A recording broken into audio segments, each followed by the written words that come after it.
tecnológicos del mundo real los han inspirado más a ustedes en su trabajo? Which scientist or technological advance has inspired you the most in the real world?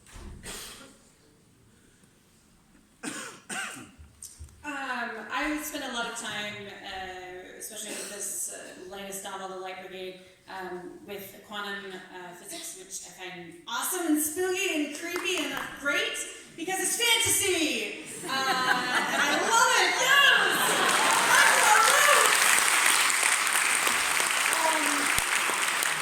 I love it because it reminds us there are so many things that we just do not understand about the universe. And Carlo Rovelli is an amazing writer who has done a couple of books, Reality is Not What It Seems, and The Order of Time. And I use those two books in particular to help me with the framework for the time travel that I use in Light Brigade. And I found that just to be, it completely changed the way that I view the world and the way that I view humans and how we actually interact with the world. And I totally nerded out about it and I recommend it to everyone. Like me and Becky Chambers were actually in the back of a taxi at one point for Celsius last year, and we were like, oh my gosh, have you heard about Carlo Rovelli? And it was great. We had a really great time because she loves the science stuff too. Another thing that I really like is organic technology. I love to follow kind of what we're doing with nanotechnology and with skins and films and things like that. I know a guy who is a materials scientist. He's married to my sister.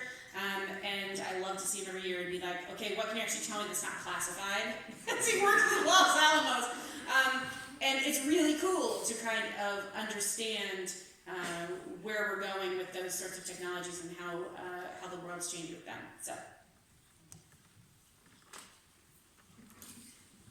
Por un lado, para trabajar y para preparar The Light Brigade me está interesando bastante en elementos de la definición cuántica de la realidad, que en realidad nos demuestra que todo es fantasía y eso me encanta. Es algo que tengo que tener siempre lo más presente posible y me gusta tratar de leer todo lo que puedo al respecto. Hay una serie de libros de Rebellion que se llaman La realidad no es lo que parece y el orden del tiempo, y ahí es donde se habla de todos estos conceptos cuánticos que yo utilizo mucho en mis viajes temporales, sobre todo los que incluyen The Light Brigade. Además, reconozco que el año pasado iba en un taxi de vuelta hacia el aeropuerto con Jackie Chambers y estábamos volviendo de aquí, del Celsius, y empezamos de repente las dos. Lo has leído, tías, y yo también lo he leído. Son una pasada, es que realmente me encanta. Y a los dos nos apasionaba absolutamente el tema. Otro tema que me llama mucho la atención es la tecnología orgánica. Me gusta mucho la nanotecnología y las aplicaciones técnicas en forma de películas y en forma de elementos que sean realmente muy finitos y que puedan alterar nuestro cuerpo. Mi cuñado es científico y cada semana, cuando lo veo, le digo, ¿qué has leído esta vez? ¿Qué nuevos avances tecnológicos hay? Y es que realmente me interesa mucho y me gusta mucho saber cómo se mueve, cómo progresa la tecnología en nuestro mundo. As has been mentioned before, I'm a big fat cheater on this panel. I tend to work in the realm of fantasy worlds first discovering the scientific method. That's kind of my jam. I like to live in this space where people are starting to apply scientific reasoning to the world around them, and kind of the advent of kind of Renaissance level scientific reasoning and these sorts of things. So I tend to be more inspired by people like Newton and Galileo than modern scientists. I love that era. I talked about this yesterday, where people were first trying to, like Newton believed that alchemy was a thing and he was trying to make it work. And that sort of stuff really excites me, that boundary line. But if I have to look at a real science, it is some of this organic tech that I wrote a short story, well, I guess short for me. It was long, it was a novella. Yeah, it takes me 10,000 words to write my name. That was based around the idea that, that our genetic code stores so much information in it, and this idea of turning people into biological computers, which they kind of already are, but using it and storing it was a techno thriller where information was stored in someone's DNA and things like this. And it really was a really long excuse for a really good pun because it was all stored in his hand, so it was a literal thumb drive. I know.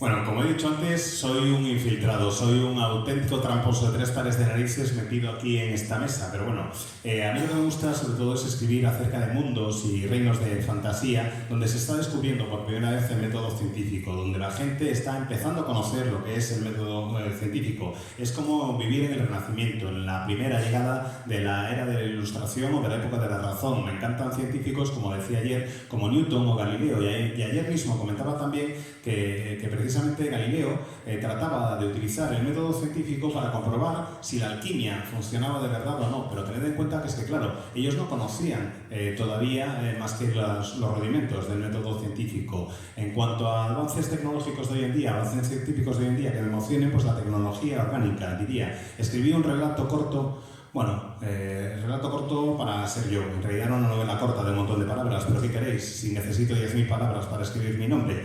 El caso es que escribí una novela corta en la que jugaba con el concepto del código genético y de cómo se puede utilizar el código genético para almacenar la información. Cómo se pueden utilizar a los seres humanos como si fueran ordenadores biológicos. Era una especie de tecnothriller donde se almacenaba información en el ADN y en realidad, lo confieso, era todo una enorme excusa para hacer un juego de palabras horrible en inglés. Y es que, como tenía la información almacenada en la palma de la mano, era una palm drive.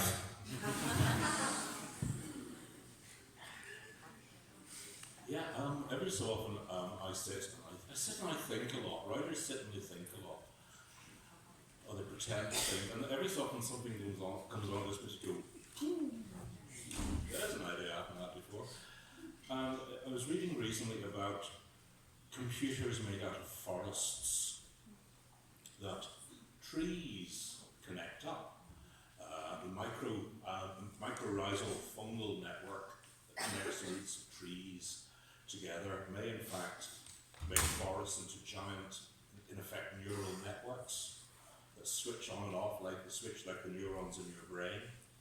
And that vast forests, which may have up to 1 trillion trees in them, may in fact be very, very slow computers. A thought might take, or an idea or a signal might take 10 years to go from one end of the forest to the other.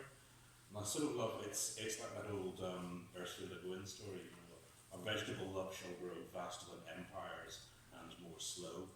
And it's the idea that there may be another, not intelligence, but a way of thinking and computing out there that we cannot communicate with because it operates in a totally different time frame from us.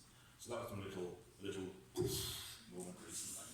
There's a great book, if you haven't heard of it, Semiosis by Sue Burke, that is brilliant, an exploration of something similar. Yeah, I read that and the overstory as well. Yeah.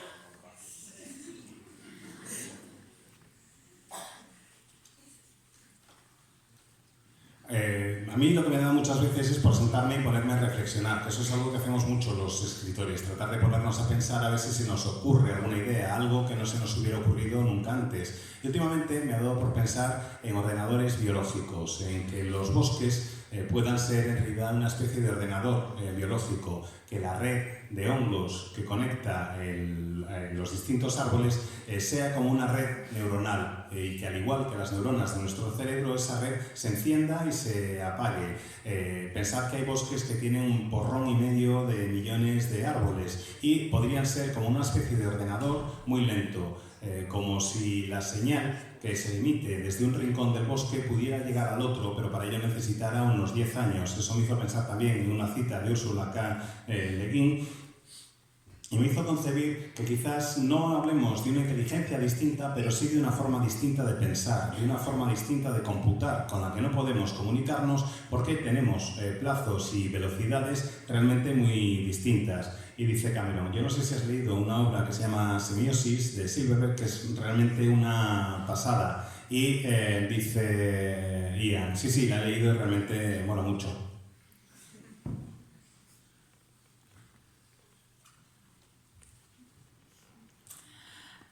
It is such a pity my English is not my mother tongue, so I can't really express with it what I want.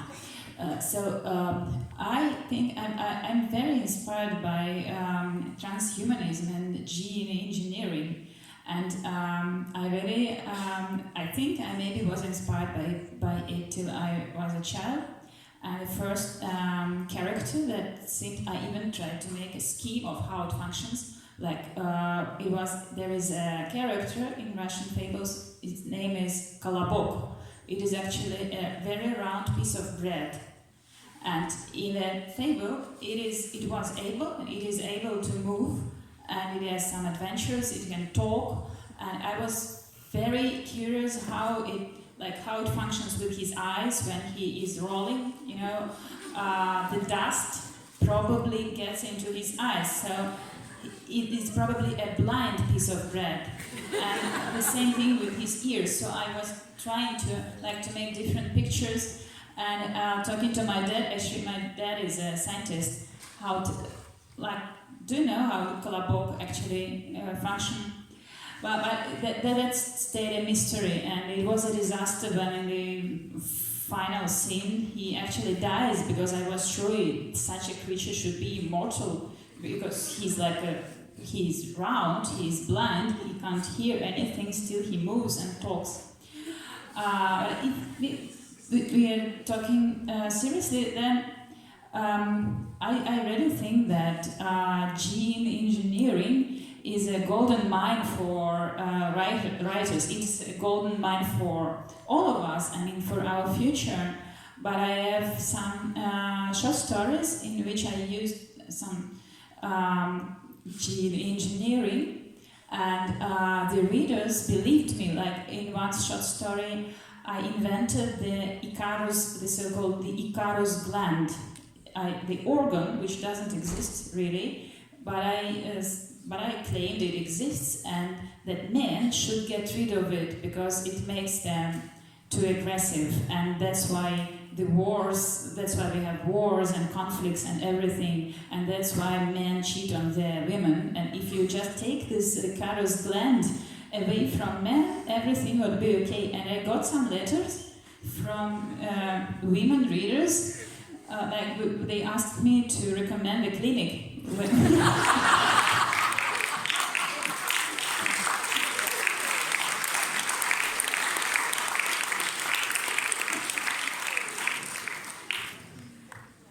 De verdad que siento mucho que el inglés no sea mi lengua materna, porque no consigo expresar absolutamente todo lo que me gustaría, y de verdad que aquí me gustaría explayarme, pero bueno.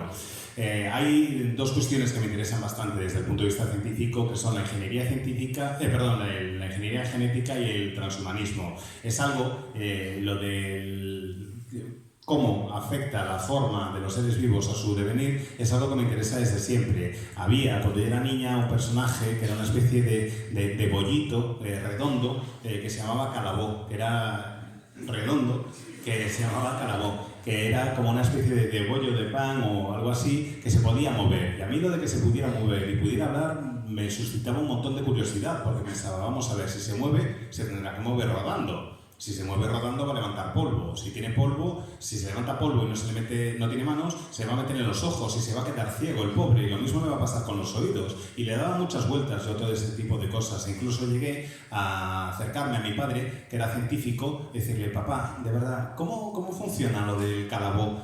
¿Cómo puede sobrevivir? Yo tenía claro que no podía ser inmortal, que el final de la historia, cuando apareciera, tenía que ser que moría. Y ahora, ya hablando más en serio, creo que vivimos en una época dorada de la ingeniería genética, que es una mina de oro realmente para todos, no solo para los escritores, sino para todos nosotros. Hay un relato en el que juego con esos conceptos y hablo de ingeniería genética, más o menos. Es un relato que se llama la glándula Ícaro, que es una glándula que en realidad no existe, y que si se la quitan a los tíos, a los varones, se vuelven menos agresivos, y que esa es la glándula responsable de que sean agresivos, de que empiecen guerras y de que les sean infieles a sus parejas. Y si se le quita, si se le extrae, si se nos extrae esa glándula a los varones, todo va bien. Después de publicar este relato, empecé a recibir cartas de lectoras que se lo habían creído todo realmente, que veían que era verosímil lo de la ingeniería genética y que me preguntaban si les podía recomendar alguna clínica.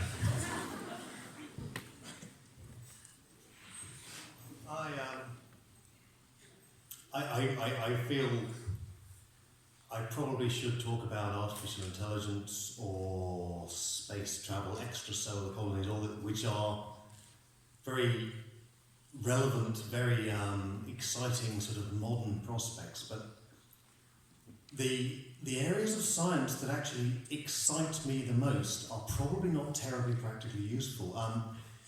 Behavioural science, most especially the way that specifically species of animal behave and think, because it's an area of science that's been kind of locked in a room for quite a long time, and we're only just effectively allowed to start talking about the ideas that animals might actually think and feel and not just react like robots.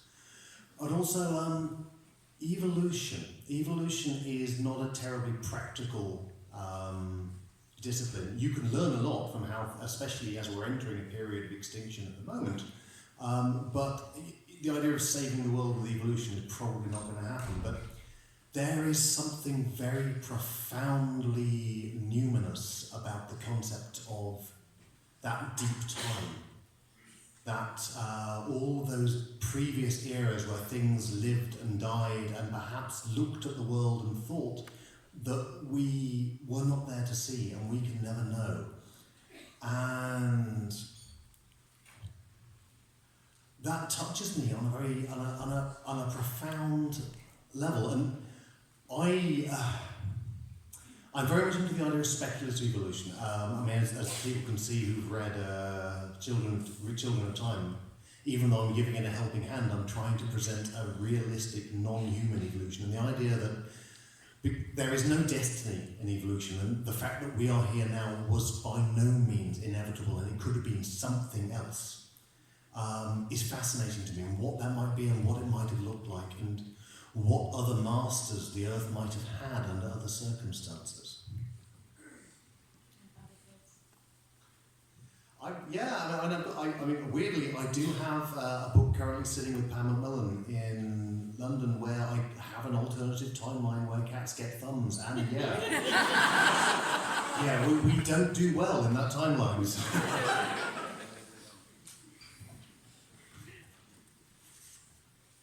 Supongo que yo debería hablar ahora de inteligencias artificiales o de viajes espaciales fuera del sistema solar, que esos son dos perspectivas muy modernas, muy reales y muy de actualidad. Pero a mí realmente la ciencia que más me emociona es una ciencia que realmente seguramente no le parezca muy interesante a mucha gente. Me interesa lo que es el comportamiento, el control del comportamiento, la ciencia de estudio del comportamiento, sobre todo el comportamiento de los animales.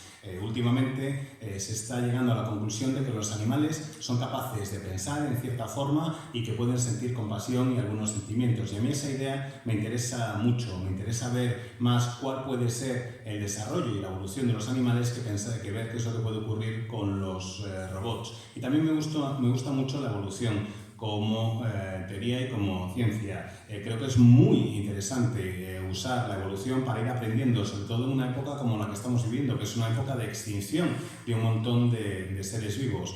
Y lo que ocurre es que solo parece que me interese a mí ese tipo de cuestiones. Hay algo que me llama muchísimo la atención desde hace tiempo, que me afecta, y es el pensar en el tiempo profundo. Ese es un concepto que me llama mucho la atención. Y cuando hablo de tiempo profundo me refiero a qué ocurrió en eras pretéritas con seres que han desaparecido, que seguramente vieron este planeta nuestro en el que vivimos, que se enseñorearon de él, que eran los dueños y señores. Y me afecta de manera muy profunda el pensar qué puede haber sido de ellos, cómo vivieron y desaparecieron, qué es lo que les ha ocurrido con el paso del tiempo y que no hayan dejado ningún rastro de sí mismos. Creo que es un destino que es prácticamente inevitable para todos. Y además tengo que reconocer también que tengo una novela acerca de la evolución del mundo en otras circunstancias. Un texto está en Macmillan, en las oficinas de la editorial Macmillan, en el que hablo de visiones alternativas del mundo con otros seres que hayan podido ir evolucionando, y en ese texto que está en Macmillan los gatos tienen pulgares. Lo lamento.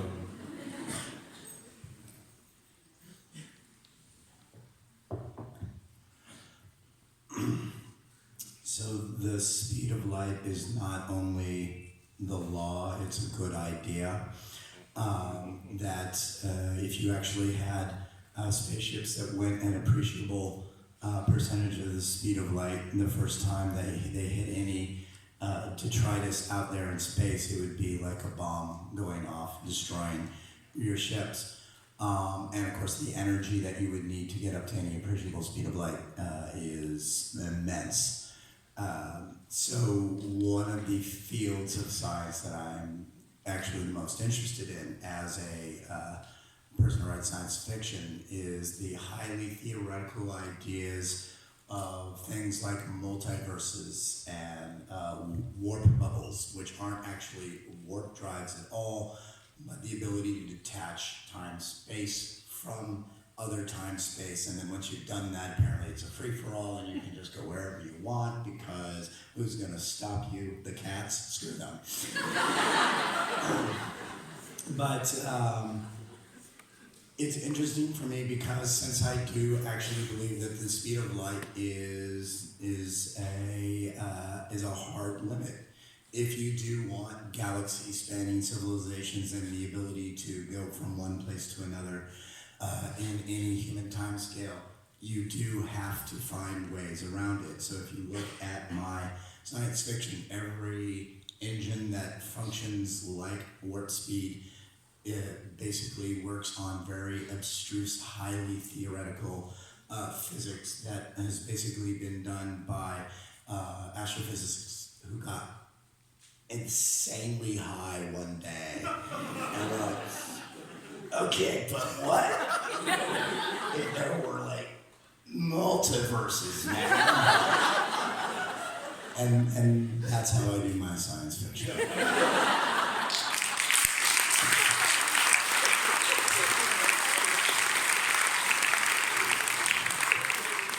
Supongo que considerando mis obras lo que tendría que hacer es empezar a hablaros de por qué es tan difícil viajar a la velocidad de la luz, de cómo si llegas a la velocidad de la luz lo más probable es que lo primero que ocurra es que sea que te la pegues y que haya una gran explosión de la enorme cantidad de energía que sería necesaria para alcanzar la velocidad de la luz. Y ese es un ámbito realmente muy complicado de abordar. Me llama mucho más desde el punto de vista de la ciencia ficción la idea de la teoría del multiverso, el que puedan existir burbujas temporales, burbujas que serían un espacio-tiempo separado del continuum general, que irían a su bola y que te permitirían moverte dentro y hacer lo que quieras. Y si eso ocurriera, que les den a los gatos que no van a poder hacer nada con nosotros. En cuanto a lo de la velocidad de la luz, bueno, está claro que considerando las distancias que hay en el universo, si el ser humano realmente quisiera llegar a algún sitio, tendríamos que encontrar la forma de evitar o de superar esa velocidad de la luz, de poder dejarla de lado, de poder movernos de una manera distinta. Y claro, tal como estamos avanzados ahora mismo, lo único que se me ocurre como base para estas teorías mías sería pensar en astrofísicos que un día se pillan un colocón ahí de los buenos y que empiezan, tío, pero vamos a ver, tío, a ver, pero la movida esta, ¿sabes? O sea, como que igual, ¿sabes? Que si existen los multiversos, ¿sabes, pavo? Pues es que ahí sí que puede haber un pilón, pero vamos, que lo flipas, ¿no?